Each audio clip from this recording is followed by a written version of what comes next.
Telangana high court జాబ్స్‌కు సంబంధించి మన website విత్‌చారి.inలో మాక్ practice టెస్ట్‌లు మరియు గ్రాండ్ టెస్ట్‌లు పూర్తి ఉచితంగా అందుబాటులో ఉంటాయి. ఈ వెబ్‌సైట్‌ను స్మార్ట్ మొబైల్ ఫోన్స్‌లో కూడా సులభంగా ఉపయోగించుకునేలా డిజైన్ చేశాము. కాబట్టి మీరు ఎప్పుడైనా, ఎక్కడైనా ఈజీగా ప్రాక్టీస్ చేయవచ్చు. అలాగే వెబ్‌సైట్ లింక్ కూడా కింద డిస్క్రిప్షన్‌లో ప్రొవైడ్ చేశాము. దయచేసి విజిట్ చేయండి. హైదరాబాద్ అంబేద్కర్ అని ఎవరిని పిలుస్తారు?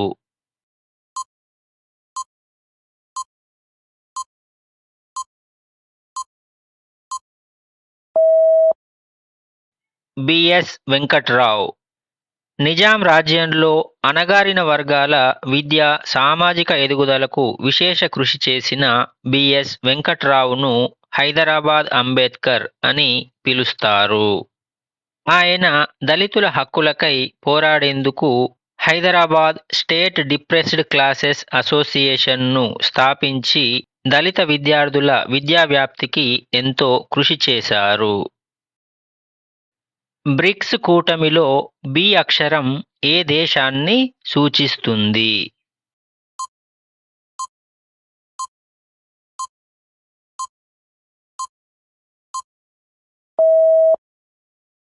బ్రెజిల్. బ్రిక్స్ కూటమిలో బి అక్షరం బ్రెజిల్ దేశాన్ని సూచిస్తుంది.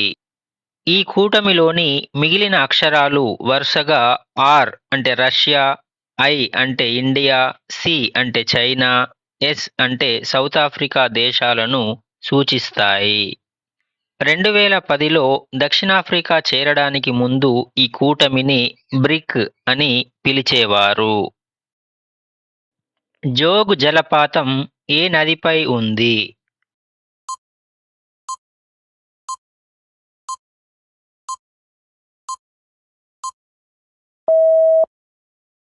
శరావతి. జోగ్ జలపాతం కర్ణాటకలోని శివమొగ్గ జిల్లాలో శరావతి నదిపై ఉంది. ఇది దాదాపు 253 మీటర్లు అంటే 830 అడుగుల ఎత్తు నుండి 4 వేర్వేరు దారులుగా కిందకు దూకుతుంది. దీనిని మహాత్మా గాంధీ జలపాతం లేదా గెరుసొప్ప జలపాతం అని కూడా పిలుస్తారు. తెలంగాణ రాష్ట్ర ప్రభుత్వ అధికారిక మాసపత్రిక ఏది?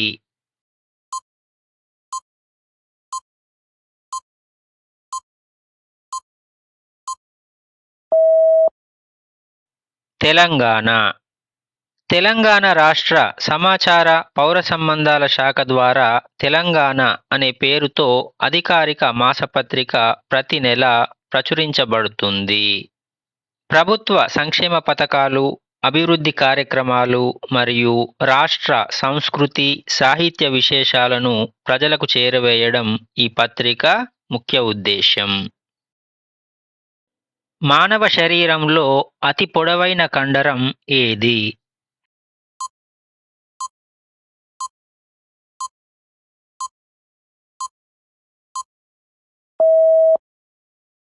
సార్టోరియస్. మానవ శరీరంలో అతి పొడవైన కండరమైన సార్టోరియస్ తొడ భాగంలో తుంటి ఎముక నుండి మొదలై మోకాలి కింది వరకు సన్నని బెల్ట్ లేదా రిబ్బన్ ఆకృతిలో ఉంటుంది. దర్జీలు కాళ్ళు ముడుచుకుని కూర్చోవడానికి ఇది తోడ్పడడం వల్ల దీనిని టైలర్ మజిల్ అని కూడా పిలుస్తారు. అన్గార్డెడ్ ఎన్ ఆటోబయోగ్రఫీ ఏ భారతీయ మహిళా క్రికెటర్ ఆత్మకథ?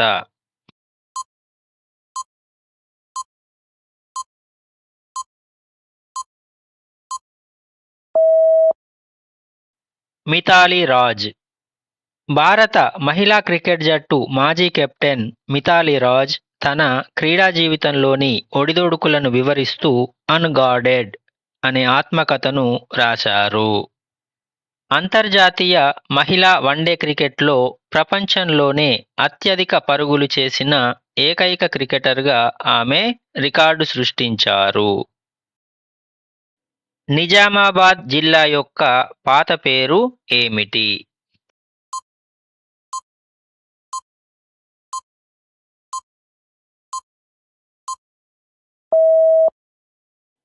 ఇందూరు. నిజామాబాద్ జిల్లా యొక్క పాత పేరు ఇందూరు. 8వ శతాబ్దంలో ఈ ప్రాంతాన్ని పాలించిన రాష్ట్రకూట రాజు ఇంద్రవల్లభ పేరు మీదుగా దీనిని ఇంద్రపురి లేదా ఇందూరు అని పిలిచేవారు. 1905లో హైదరాబాద్ నిజాం పాలకుల జ్ఞాపకార్థం ఈ జిల్లా పేరును నిజామాబాద్గా మార్చారు. యూనిసెఫ్ ప్రధాన కార్యాలయం ఎక్కడ ఉంది?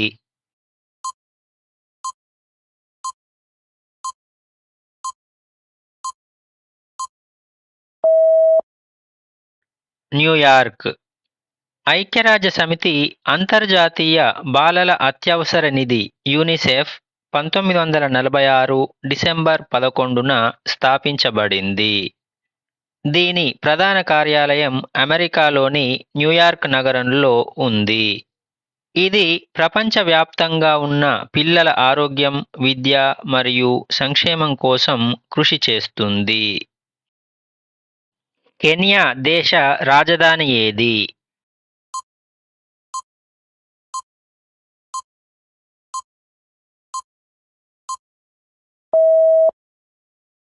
నైరోబీ. తూర్పు ఆఫ్రికా దేశమైన కెన్యా రాజధాని మరియు ఆ దేశంలోనే అతిపెద్ద నగరం నైరోబీ. పర్యావరణ పరిరక్షణ కోసం అంతర్జాతీయంగా పనిచేసే ఐక్యరాజ్య సమితి పర్యావరణ కార్యక్రమం యుఎన్ఈపి ప్రధాన కార్యాలయం కూడా ఈ నైరోబీ నగరంలోనే ఉంది. అంతరిక్షంలోకి వెళ్ళిన మొదటి వ్యక్తి ఎవరు?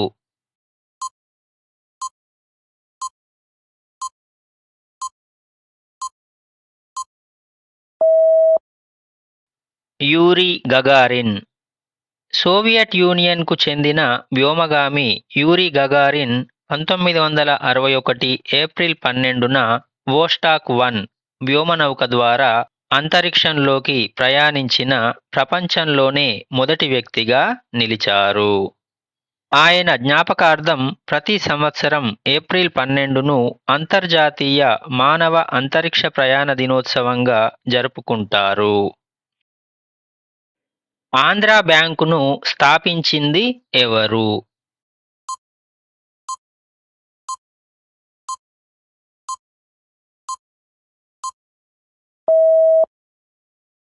భోగరాజు పట్టాభి సీతారామయ్య.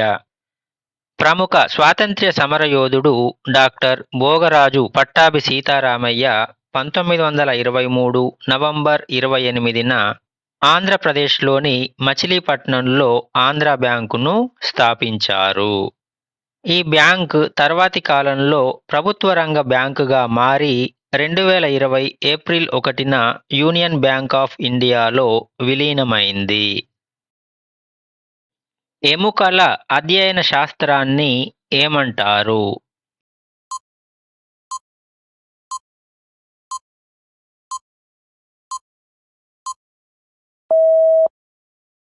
ఆస్టియాలజీ. ఎముకల నిర్మాణం, వాటి విధులు మరియు వాటికి వచ్చే వ్యాధుల గురించి అధ్యయనం చేసే శాస్త్రాన్ని ఆస్టియాలజీ అంటారు. మిగిలిన ఆప్షన్లలో మయాలజీ అనేది కండరాల గురించి, ఆర్థ్రాలజీ అనేది కీళ్ళ గురించి, అలాగే నెఫ్రాలజీ అనేది మూత్రపిండాల గురించి అధ్యయనం చేస్తుంది. పివోట్ అనే పదం ఏ క్రీడకు చెందినది?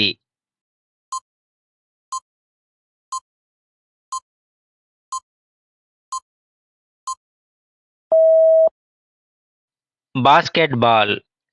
పివోట్ అనేది ప్రధానంగా బాస్కెట్బాల్ క్రీడలో ఉపయోగించే సాంకేతిక పదం. ఒక ఆటగాడు బంతిని చేతితో పట్టుకుని ఒక పాదాన్ని నేలపైనే స్థిరంగా ఉంచి మరో పాదంతో అది ఏ దిశలోనైనా తిరగడాన్ని పివోటింగ్ అని అంటారు. అయితే ఈ పదం నెట్బాల్ మరియు హ్యాండ్బాల్ వంటి ఆటలలో కూడా ఉపయోగించబడుతుంది. జాట్ జాతీన్ ఏ రాష్ట్రానికి చెందిన ప్రసిద్ధ జానపద నృత్యం?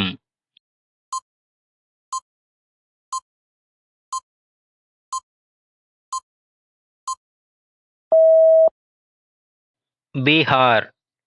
జాట్ జాతీన్ అనేది బీహార్ రాష్ట్రానికి చెందిన అత్యంత ప్రసిద్ధ జానపద నృత్యం.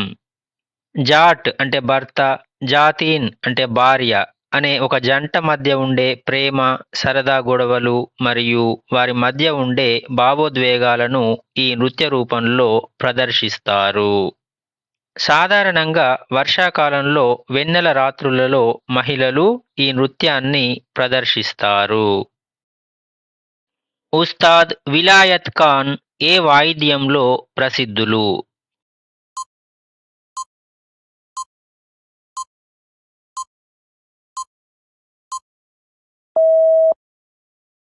సితార్. ఉస్తాద్ విలాయత్ ఖాన్ భారతదేశానికి చెందిన ప్రపంచ ప్రసిద్ధ సితార్ విద్వాంసుడు. సితార్ వాయిద్యంపై గాత్ర సంగీతాన్ని పలికించే సరికొత్త గాయకి అంగ్ శైలిని ఆవిష్కరించిన ఘనత ఆయనకే దక్కుతుంది. పుస్తకాలు అంటే ఉండే విపరీతమైన భయాన్ని ఏమని పిలుస్తారు?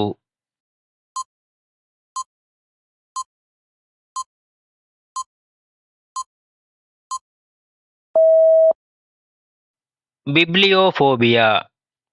పుస్తకాలను చూసినా లేదా వాటిని చదవాల్సి వచ్చినా కలిగే విపరీతమైన భయాన్ని బిబ్లియోఫోబియా అని పిలుస్తారు.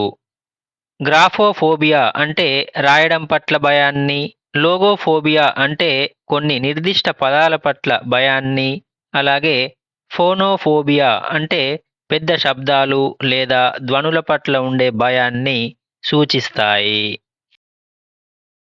ఏ సూటబుల్ బాయ్ నవల రచయిత ఎవరు?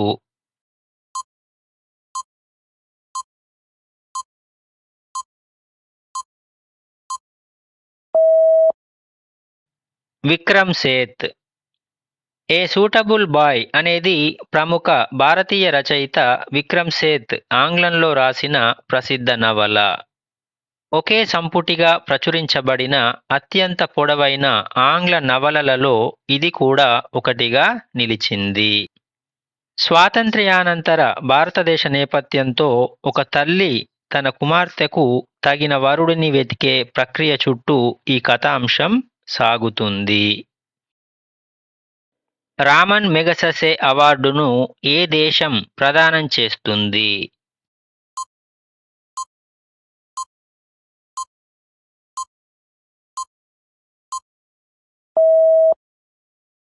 ఫిలిప్పీన్స్. ఆసియా నోబెల్ బహుమతిగా పిలువబడే రామన్ మెగసెసే అవార్డును ఫిలిప్పీన్స్ దేశం ప్రతి ఏటా మనీలా నగరంలో ప్రదానం చేస్తుంది. ఆ దేశ మాజీ అధ్యక్షుడు రామన్ మెగసెసే జ్ఞాపకార్థం 1957లో ఈ అవార్డును స్థాపించారు. 1958లో ఆచార్య వినోబా భావే ఈ అవార్డును అందుకున్న మొదటి భారతీయ వ్యక్తిగా నిలిచారు. ప్రపంచ ఓజోన్ దినోత్సవం ఏ రోజున జరుపుకుంటారు?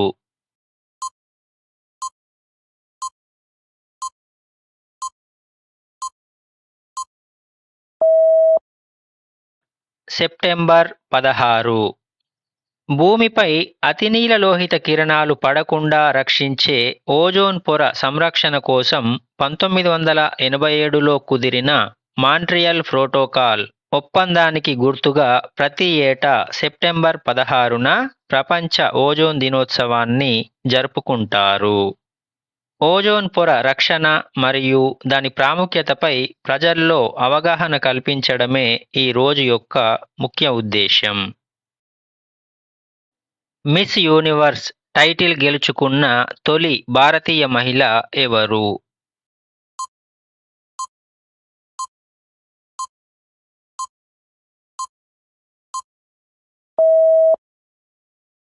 సుస్మితా సేన్. భారతీయ నటి సుస్మితా సేన్ 1994లో ఫిలిప్పీన్స్ రాజధాని మనీలాలో జరిగిన పోటీలలో విజేతగా నిలిచి మిస్ యూనివర్స్ కిరీటాన్ని గెలుచుకున్న తొలి భారతీయ మహిళగా నిలిచారు.